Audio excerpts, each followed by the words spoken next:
So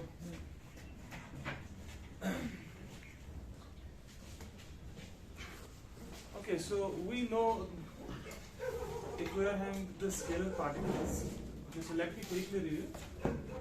If we have scalar particles, real scalar particles, complex scalar particles, so those are governed by this Klein-Gordon equation.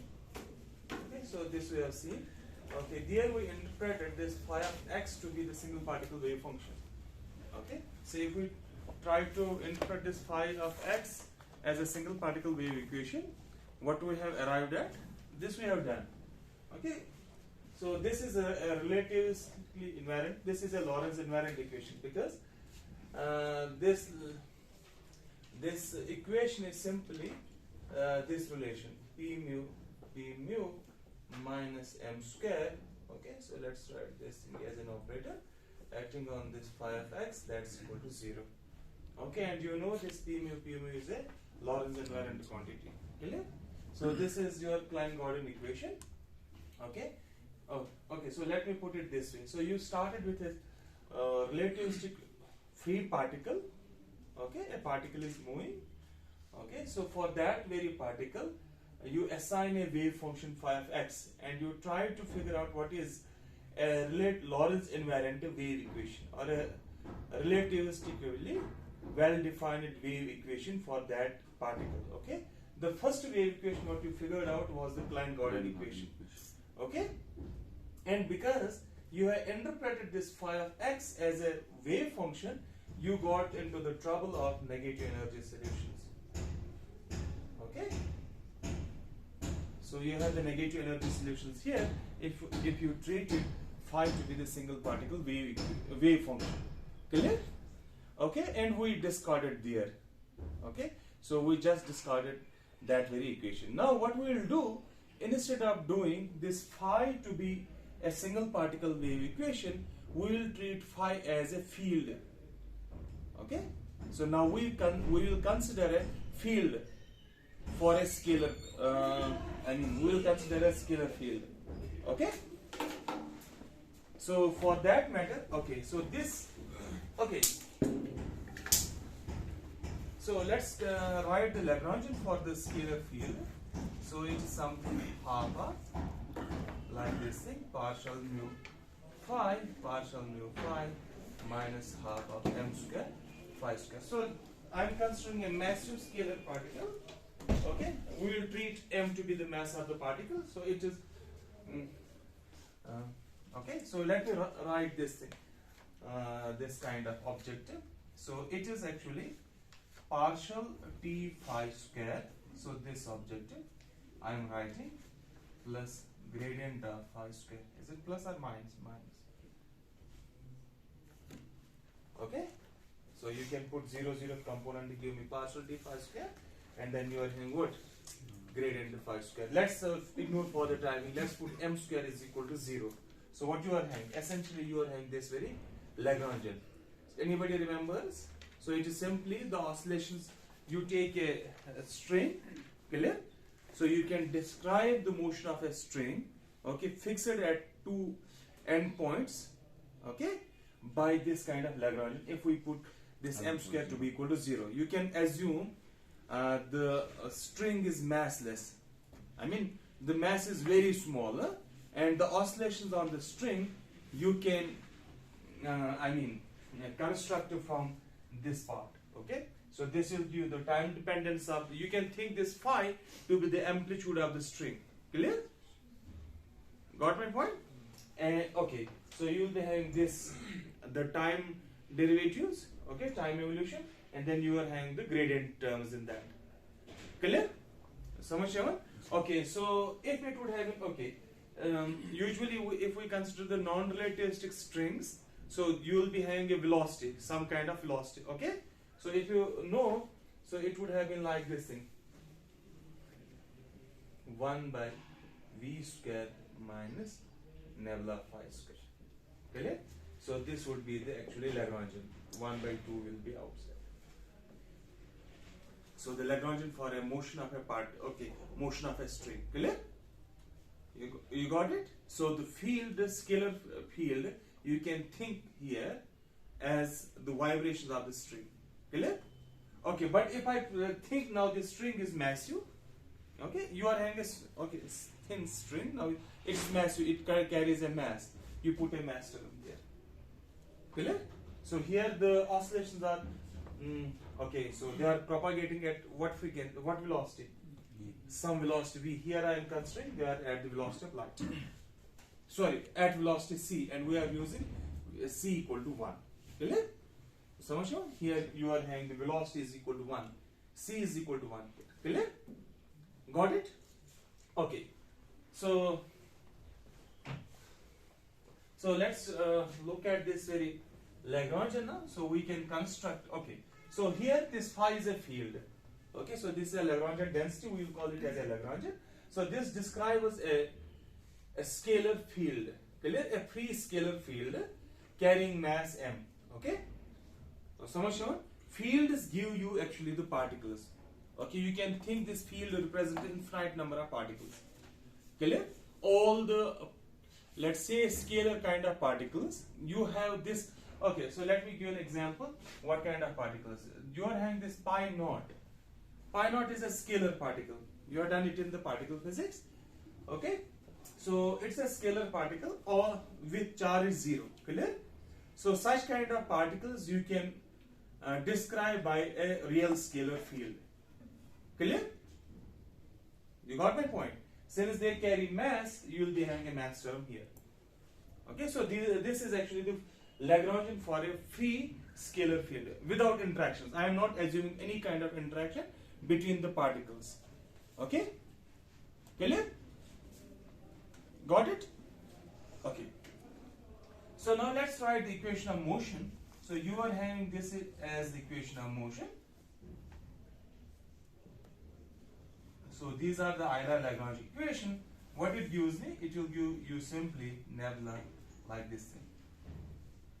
Phi of x that's equal to 0. So this is a 4 coordinator. Not only the x, it contains both x and t. So what you got? Klein-Gordon equation, that equation. Okay. So what is the only difference? Now this equation is a field equation instead of a single particle equation. So it governs the dynamics of the field. Okay, so you are having this phi of x here field, not the single particle wave function. Clear? Okay, so till this point it is completely scalar. So you can think Klein-Gordon equation as a equation of motion for a scalar field, or it is a classical field equation, nothing more than that. Clear? Okay. So let's look at the dimensions of this phi. This is very important to know. Okay? Okay, so let's look at the dimensions of this phi. What are the dimensions of phi? Clear? Okay, so before doing the dimensions of phi, so how you calculate the dimensions of the wave function? Let's say a particle is confined in a one-dimensional box. Clear? So how you, okay, so let's say you are having wave function psi. What are the dimensions of the wave function?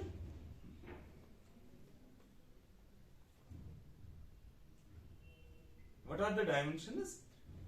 Yes. So you know mod of psi square is what?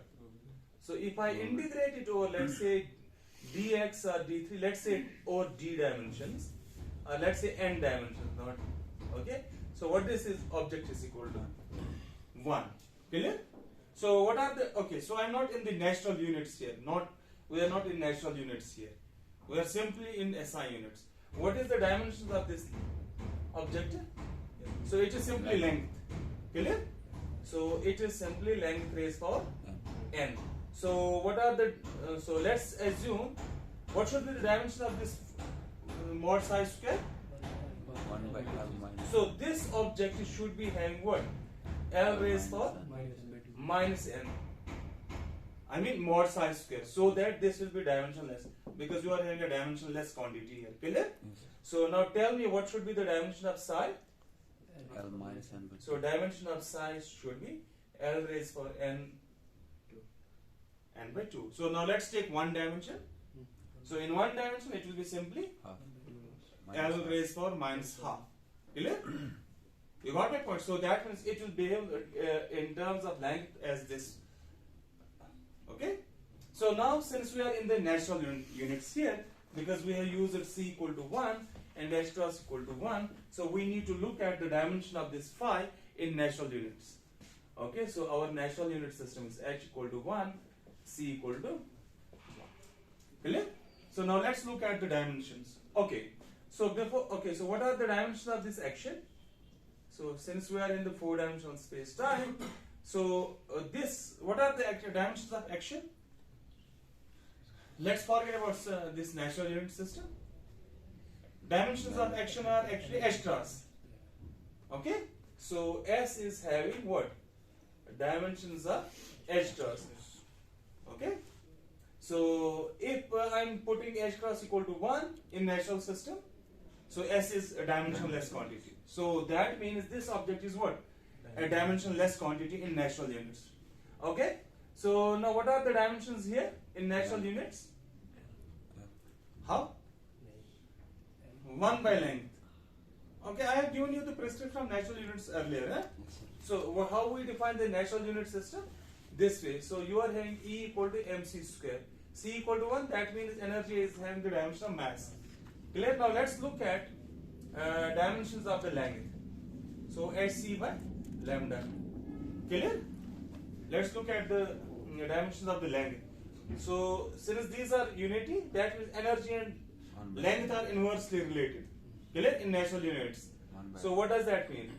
So lambda is having okay, lambda is having the inverse of what? E. Clear? So summation. So now tell me what are the dimensions here?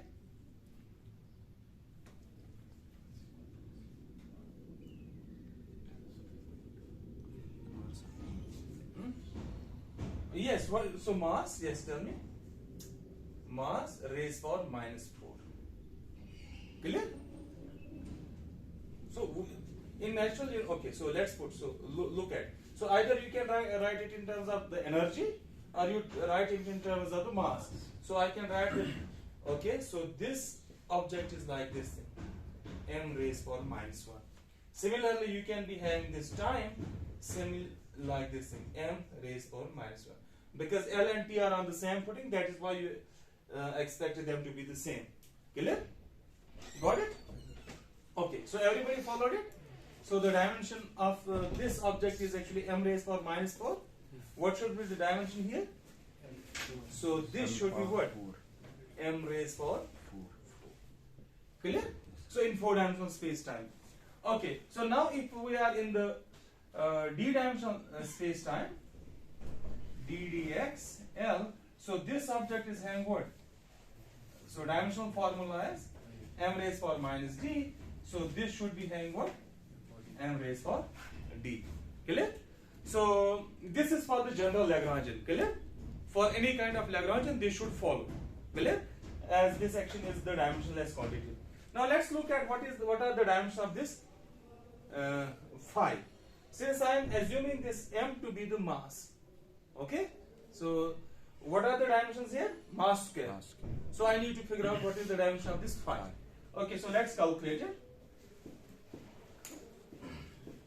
Okay, so I am having m square phi square. So what should be the dimensions of that? Because it is the part of the Lagrangian.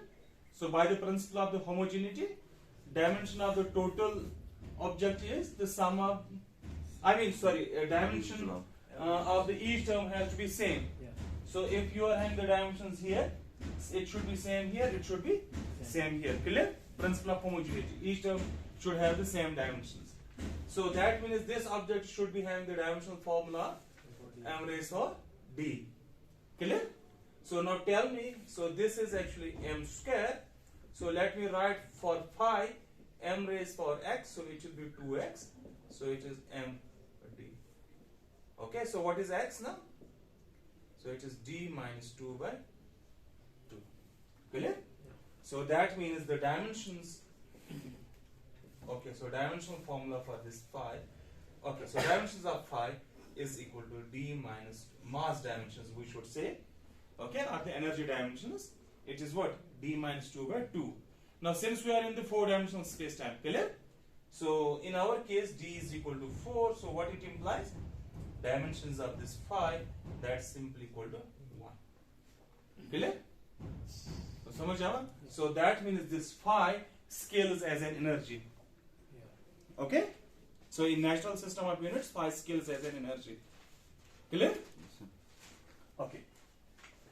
So now let's calculate. Okay, so this is all about the dimensions of this phi. So let's calculate the conjugate momentum. So we can write now the conjugate momentum corresponding to phi. So that's simply this partial L by partial naught phi.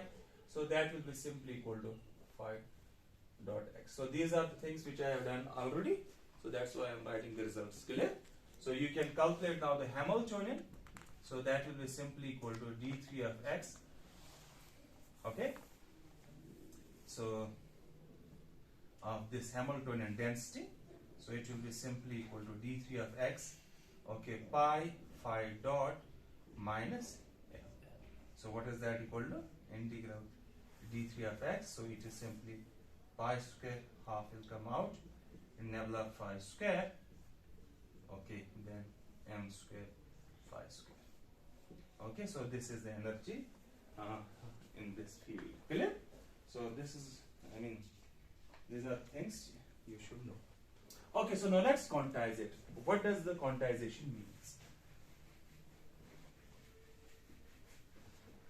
Okay, so let's go back to the harmonic oscillator. There you can understand it better. Or for any kind of particles. Harmonic oscillator is a simple example. So now what you have, E square by 2m plus half of m omega square x square. So this is the energy of the harmonic oscillator. Clear? So when I am saying in quantum mechanics, I need to quantize the motion of the particle. What does it mean? What exactly it means?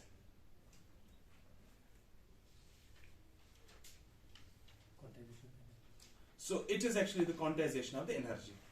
So you put in other words, you put actually a restriction on the motion of the particle. It should be like this thing. So you are making an additional quantization. When you impose a quantization condition, that means you are actually imposing a restriction, and because of that restriction, you get some new results. Okay. So simplest of the case. Okay. So what you need to identify for any kind of particle, let's say in a simple classical mechanics, you first identify the coordinate of the particle. Clear? And then, okay, if you identify the coordinate of the particle, for that coordinate you figure out what is the canonical conjugate momentum. Clear? And okay, so let's say you have figured out canonical conjugate momentum and impose a condition of like this thing. It is non-zero. Okay, it is non-zero. For the time being, we'll say it is IH cross. Clear? So what does it mean? So when this is possible, a commutator between this x and p is non-zero. When it is possible. When x and p are both operators. If x and p are simple variables, then this commutator is always zero. Clear? So let's say if you are having this object like this thing. Now if they are simple variables, you can simply write this here, you can interchange the two and it will turn out to be 0. Okay, so this condition implies actually, so if you are trying to figure canonical conjugate variables and impose a commutator, it actually means you are promoting the variables of a given particle, okay, canonical conjugate variables of the particle to the operator form, to the operator level. Clear? You got my point? So much more? Imposing a commutation itself implies you are promoting it to the operator form. Clear? So that's actually the crux of the postulate of the quantum mechanics. Okay, so all physical observables you are representing by the operators. By a corresponding Hermitian operator. Clear? You got my point? So that is the basic postulate of the quantum mechanics. So in other words, you can think you impose a condition. So you measure x and p simultaneously at a given time. Not you measure x at some time, earlier time and then p. Those are something different. You need to measure this x and p at the same time, at equal times. At time, well, let's say you are at time t measuring x and at the same time you measure p. And if this commutator turns out to be 0, that means you are not able to measure them simultaneously. Clear? So this kind of condition, if you impose on the motion of the particle, then you say it's quantized. Clear? So you will get a quantized energy. So you will get, for let's say for this harmonic oscillator, you will get that h cross omega n, okay, in terms of the packets. So if you impose, let's say if you say they are not the operators, then so it's not possible. You can measure them simultaneously in that case. So that would reduce to the classical dynamics. Clear? Any problem? So this is how we do the quantization condition. So what is the rule for the quantization? So you need to know, actually, if you know the, let's say, coordinate and figure out what is its canonical conjugate variable, and then impose a commutation relation. Okay? Got it? Okay, so in other words, it's like this thing. So if you know, let's say, the Poisson bracket, clear? So how we define the canonical conjugate pair? So the Poisson bracket has to be equal to identity. So let's say you know the Poisson canonical conjugate variables like this thing, x and p, because they define your particle. So this is a classical particle is specified by the position and the momentum in the phase space, because energy function is defined in the phase space. Okay? Okay. So what is the Poisson bracket? It's equal to identity. In other words, if you know the Poisson bracket, you can construct the commutator. Okay, like this thing. This is actually the Dirac's prescription. So you know the Poisson bracket, let's say between f1 and f2, between two variables. So you put it like this thing. Okay, 1 by IH cross the commutator.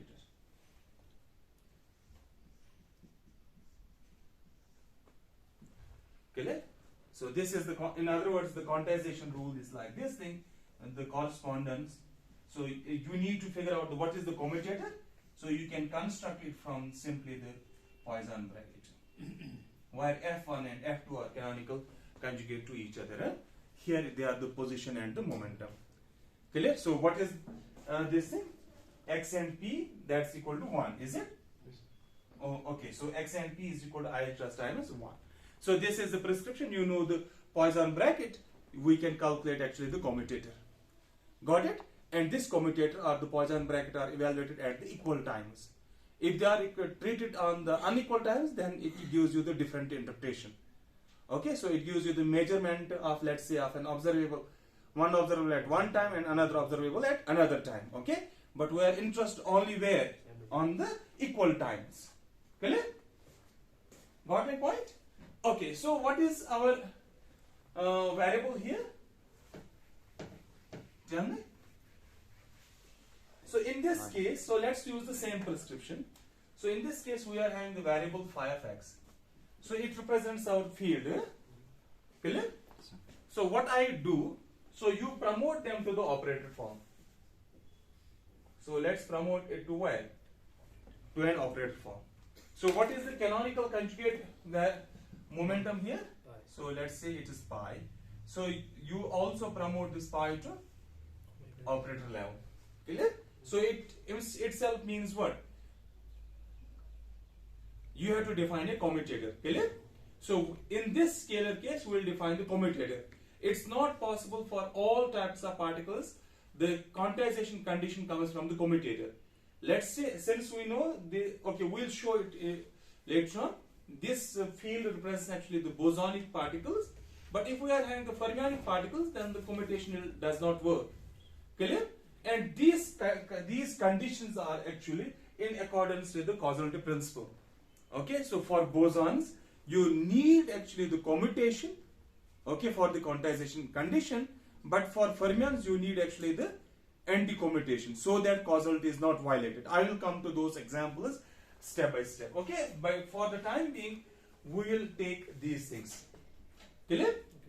Okay, so what I need to know? Just I need to know actually Poisson bracket and multiply Poisson bracket by what? IH cross. Clear? So let me write it. So the quantization condition. Okay, so let's write first to the Poisson bracket between this phi of x at equal times now.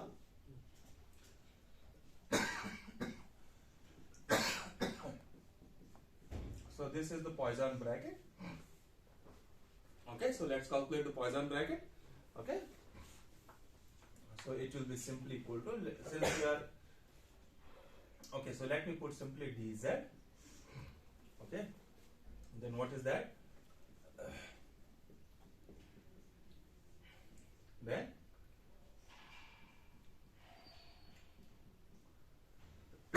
let's write d3.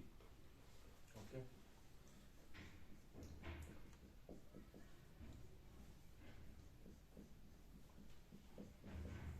minus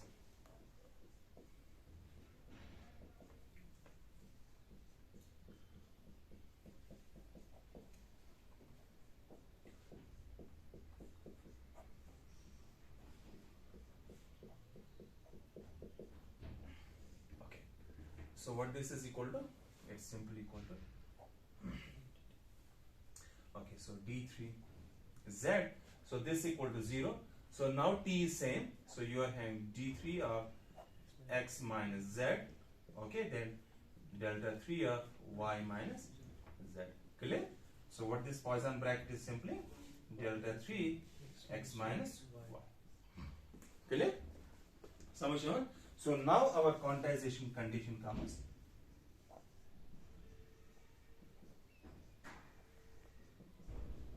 Okay, so you can also calculate the Poisson bracket. Okay, so you can calculate these things. So the Poisson bracket between x, phi of xt, phi of yt, between the same variables, it will be equal to 0, like this thing.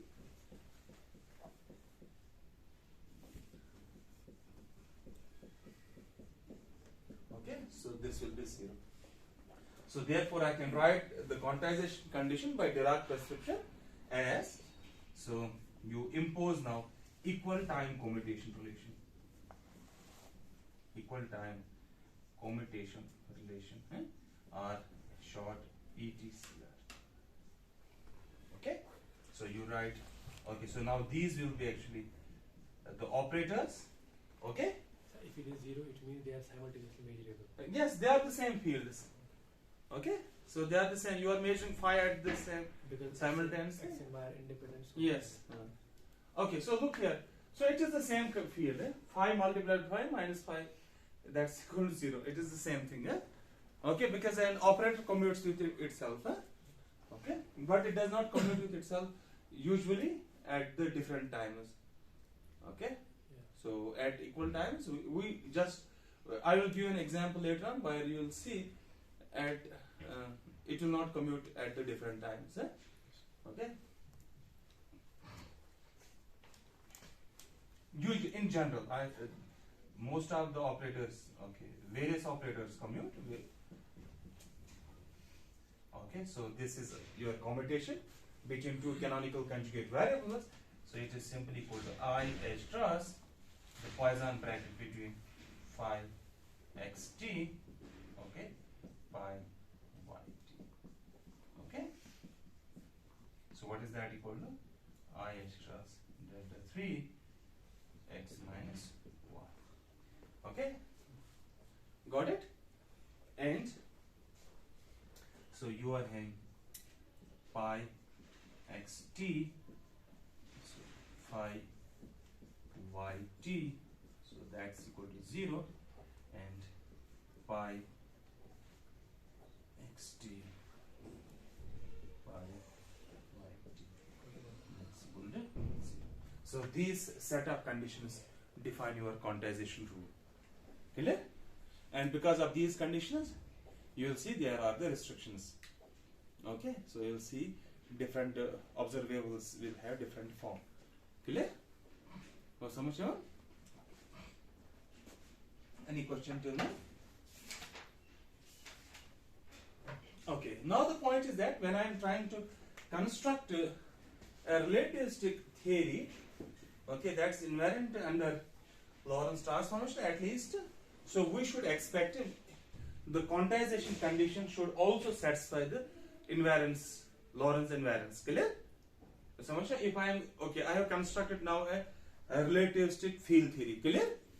Okay, I say you are having the Klein-Gordon equation that is invariant under Lorentz transformations. Now I have imposed the quantization condition, and I need to figure out whether these are consistent with the Lorentz invariants or not.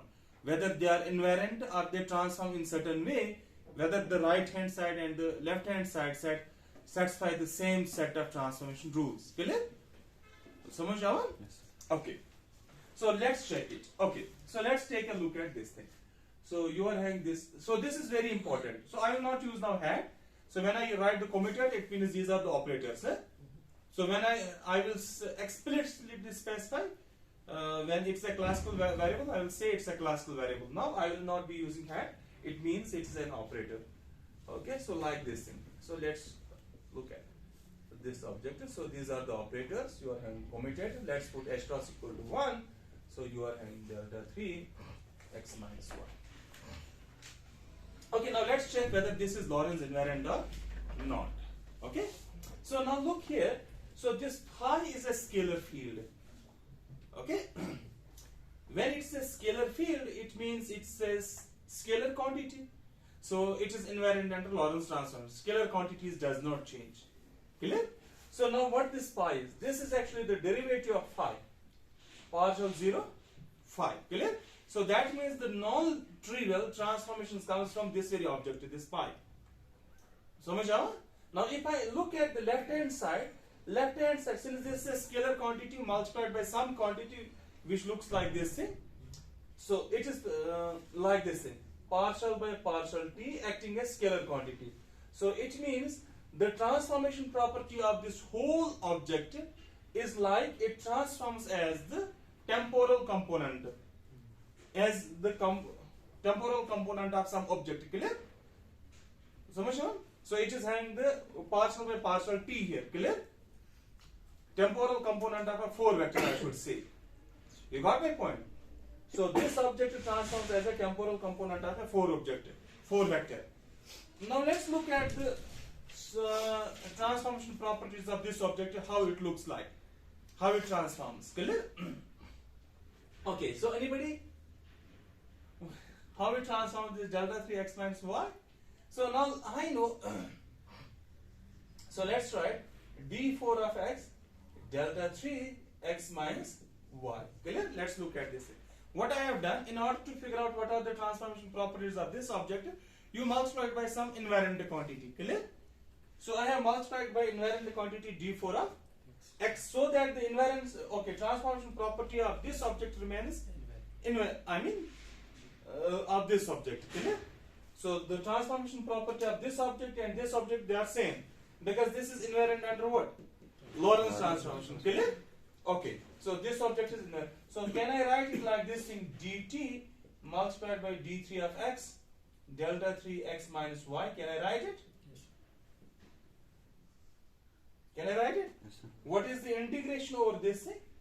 So it is over space. So integral of dx, Dirac delta function is 1. Clear?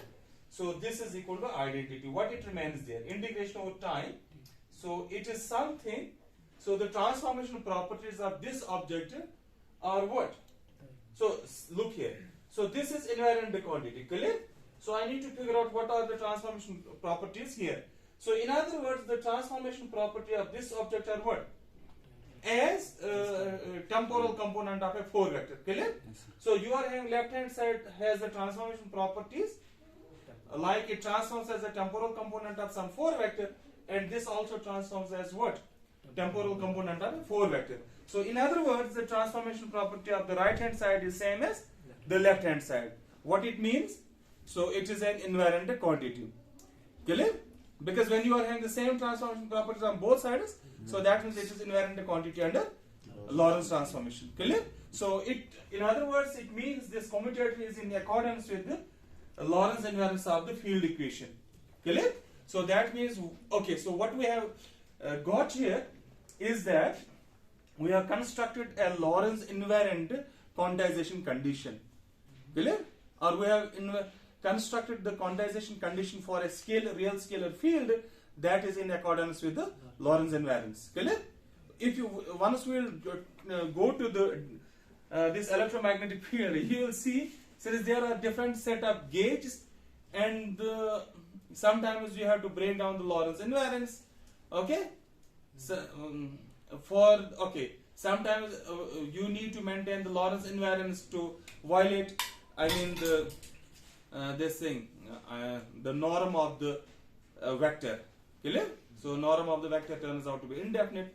So you'll see the bizarre objects coming out of the when we do the quantization of the electromagnetic field. Okay. So for this it is very simple to do. Huh?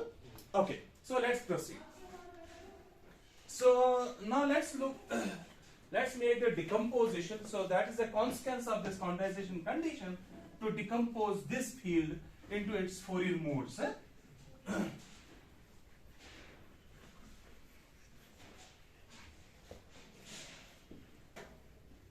Okay, so let me tell you. So you are having a wave equation, let's say. So we are having this Klein-Gordon equation in for some function phi, it is equal to 0. Clear? Let's say for classical field, I am not quantizing here. So what is this wave equation equal to? So let's put m equal to 0 for the time being. Let's put m equal to 0 for a massless case. So what it gives me? So it is actually like this thing. Partial partial t2 is equal to nebula square phi. It's a wave equation, is it? For some field phi. Clear? So you can think phi is a scalar field. You can have a Fourier decomposition of this thing. Clear? So what kind of Fourier decomposition? You can write it in terms of the plane waves. A set of the plane waves like this thing. So let me write it as summation over k, some amplitude, let's say ak, e raised to power minus I, some omega t plus some ak star, omega k, e raised to power I omega k t kind of thing. So this is the Fourier decomposition of this very field, classical field. While ak will give simply the amplitude of a wave traveling with the momentum p, and ak star will give simply the amplitude of a wave traveling with the momentum minus p. So you will be having two waves traveling left and traveling right. Clear? So these ak's there, they will be simply amplitudes, because phi is, you can think phi as a combination of all these linear waves, all these plane waves, because I am considering. So this is actually the wave equation for plane waves. There is no mass, there are no interactions at all. Clear? So you expect simply this wave to be the sum of the plane waves. You can think phi as a wave packet, and it is the linear sum of all these plane waves. Clear? So in the same manner, let's try to construct the Fourier expansion of this field of phi. Yes, any question? So let's try it. Okay, so I am having this phi. So let's put the Fourier decomposition.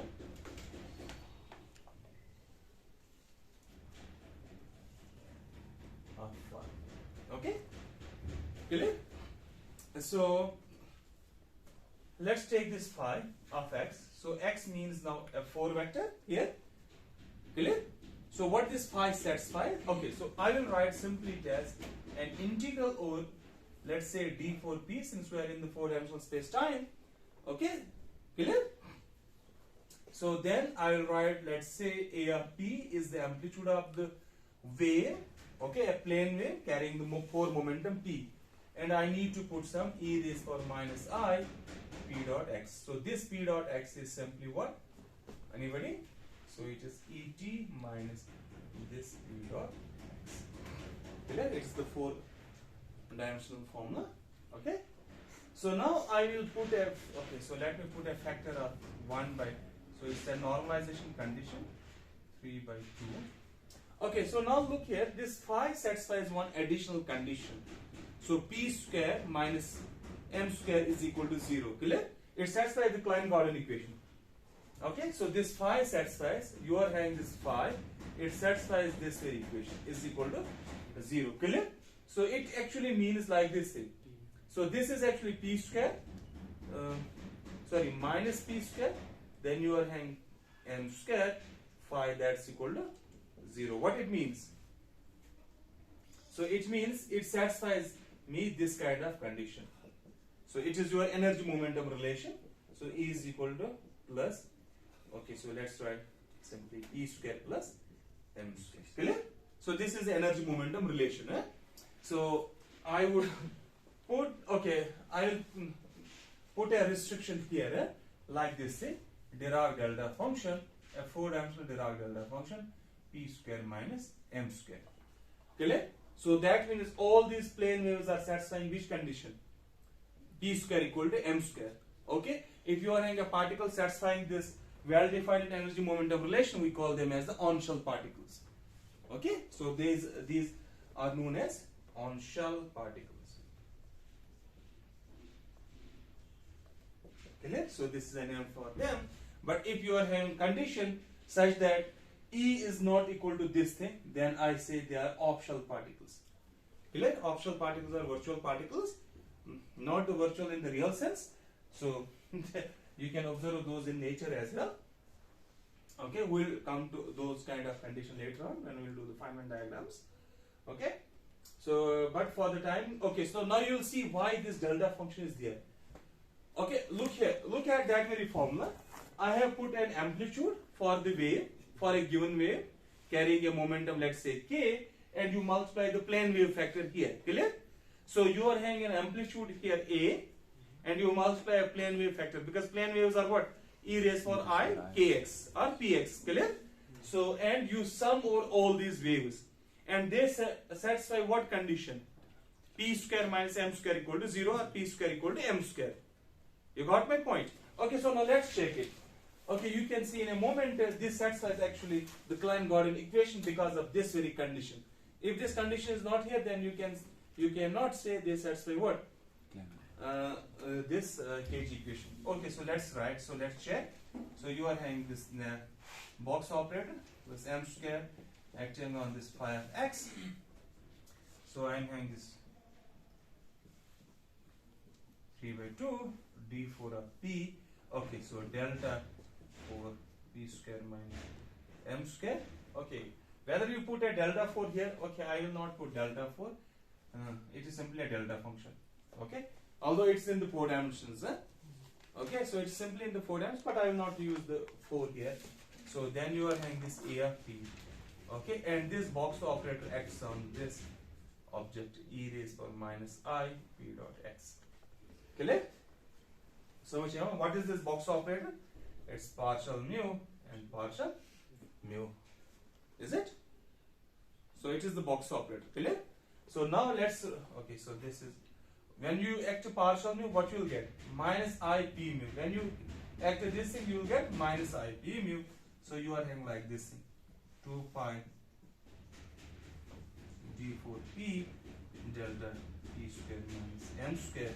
So you are having this a of p. So what you are getting? Minus I p mu. Then you are having minus I p mu. Okay, plus m square e raised power minus I p dot x.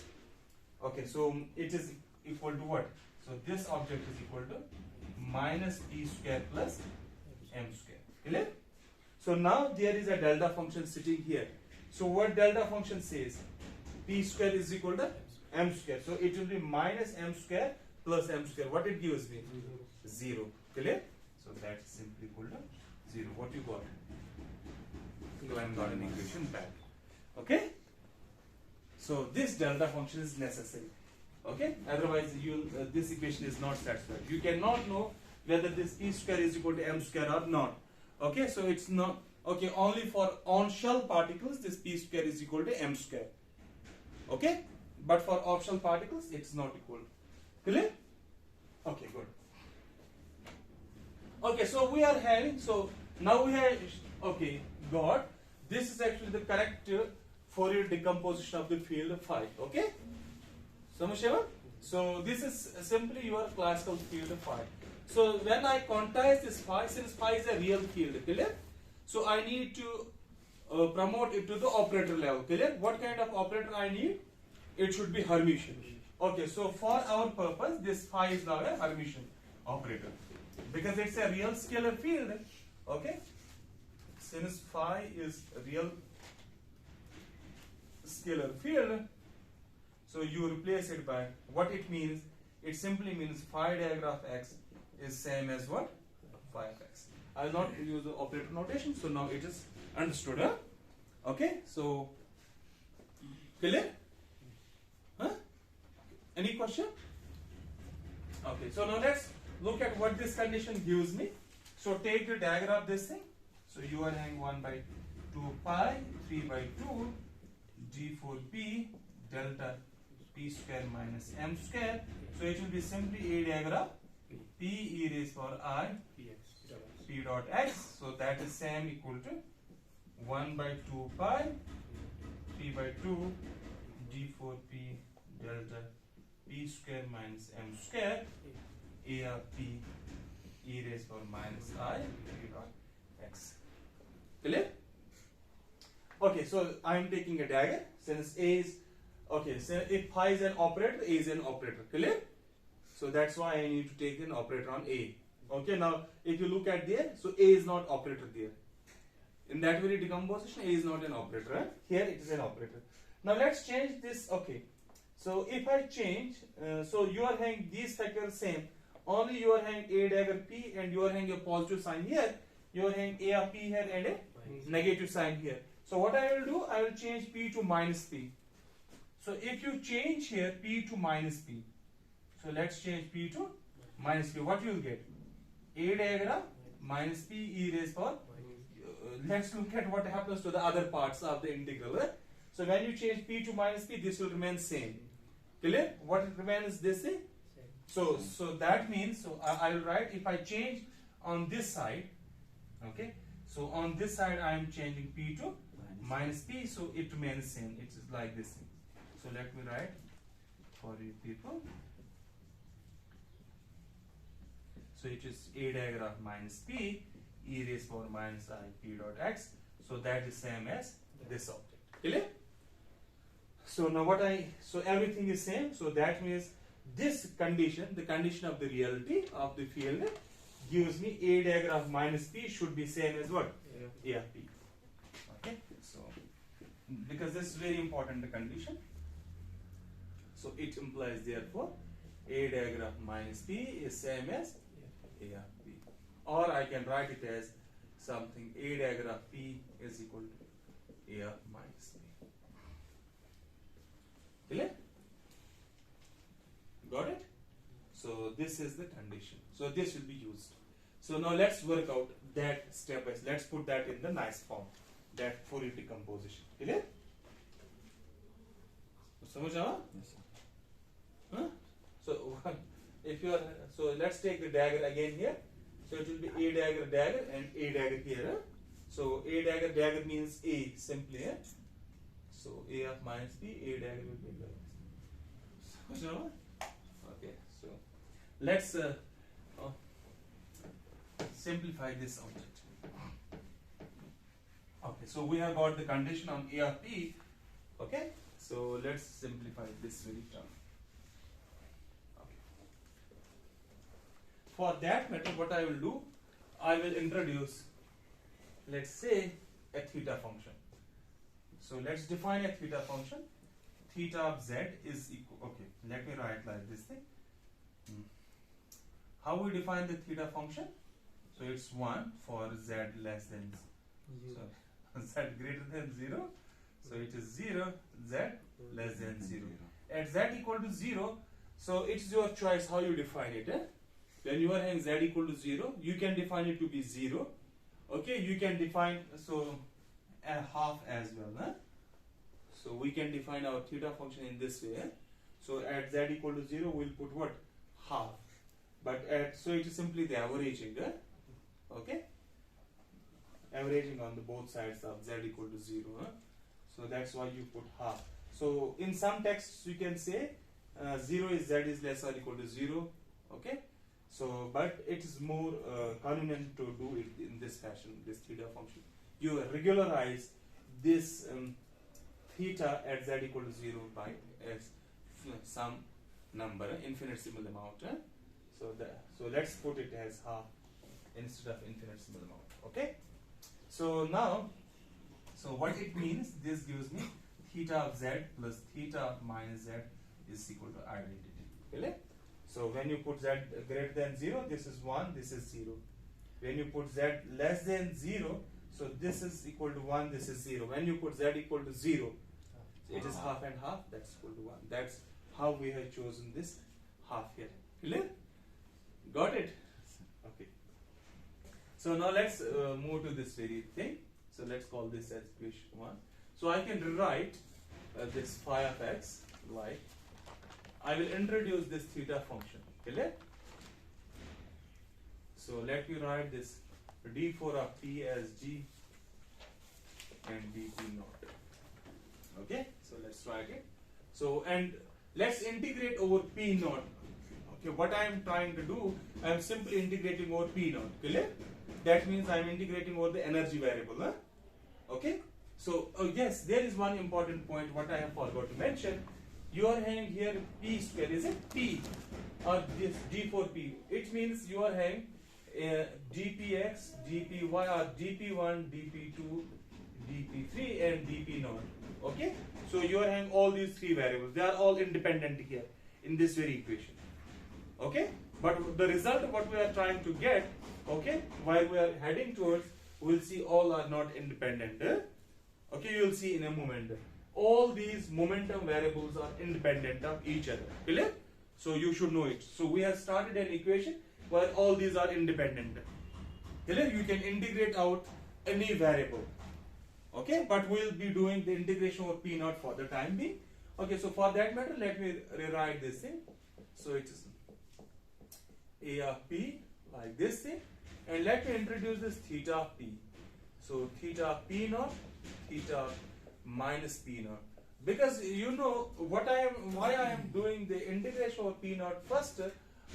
Reason being, I need to eliminate the negative energy solutions. You will see those negative energy solutions will be removed automatically. Yeah? Okay, so you will see in a moment.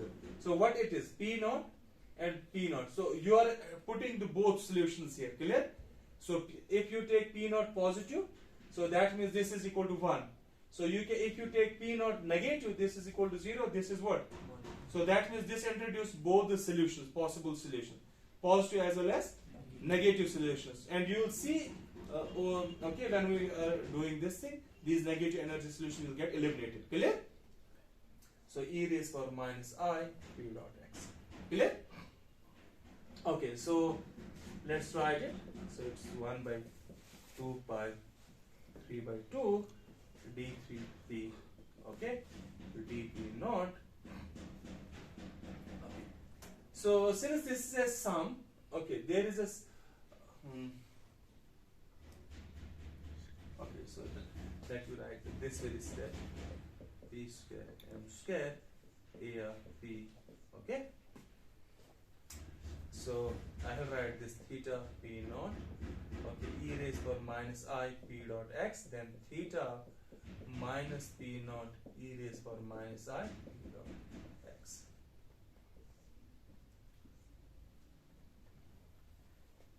Like this thing. So, yes. Yeah, p. अब ठीक है? Yes. Okay, good. Clear? So now in this very term, what I will do, I will change p, since p is a dummy variable.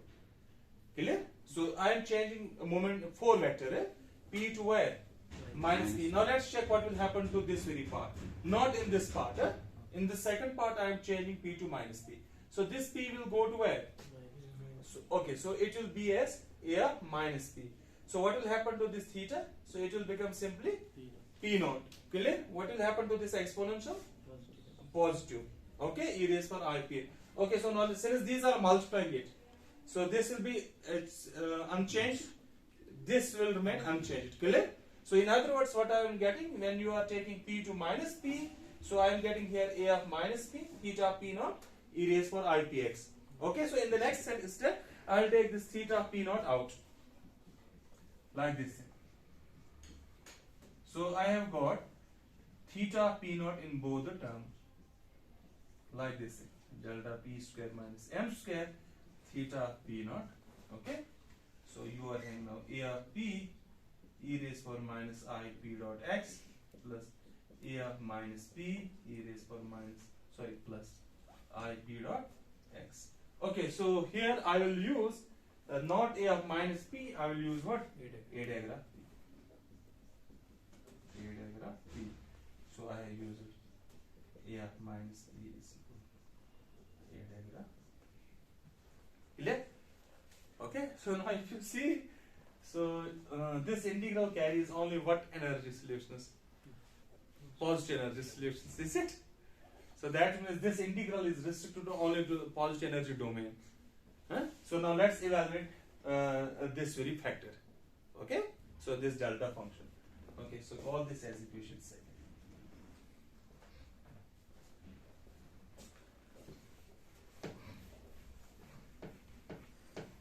Okay. So you are having, it is a function delta f.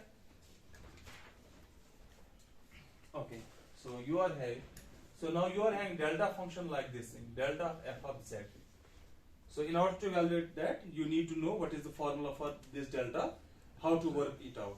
So how you do usually? So if you are having delta of x, let's say delta of x minus a, how you evaluate it? You simply put the argument equal to 0, is it? So you put x minus a equal to 0 and get the value of the variable, x is equal to a, clear? And evaluate the function at that very point under the integral sign, clear? So now what to do? So you put this f of z equal to 0. Okay, since f is a function, it's not a, okay, it can be any kind of function. So what you will get? You will get simply the roots of this very equation. So it's a now equation. So let's assume, so let me write zn be the roots of this equation. Clear? So what it means, f of zn is equal to 0. So if it is nth order equation, so you will be having n roots. Clear? Got it? So that means I will write now this delta f of z. Okay, delta f of z, I can write like this thing, summation n is equal to, okay, so let me put simply n. So it will be simply delta, okay, z minus what is the nth root divided by mod of, okay, partial f by partial z, okay, evaluated by z equal to zn. Clear? So this is the formula. You need to know what are the roots of this f of z. Clear? So figure out the roots and then write it in this way. Okay, so you are having delta p square minus m square here. So you are having delta p square minus m square. Since I am trying to integrate over p naught, so that means this must be the, so I need to make it as a function of p naught. So let's rewrite it. Okay. So let me rewrite it like this thing. So you are having p square minus m square, this very term. So this I can write as p naught square minus vector p square minus m square. Can I write it? So this I can write as p naught square minus ep square. What is our ep? So it is plus root of p square plus m square. So it is a magnitude. Vector square means it's a magnitude. Clear? So what is p here? Since all p's are independent, that's why I have put a p naught here. So I use a p mu as p naught and vector p. So now let's rewrite this delta function.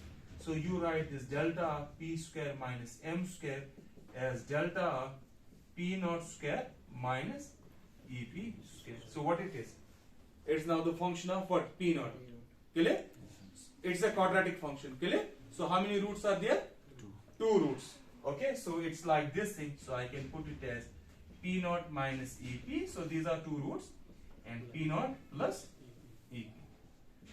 Okay, so let's write this thing.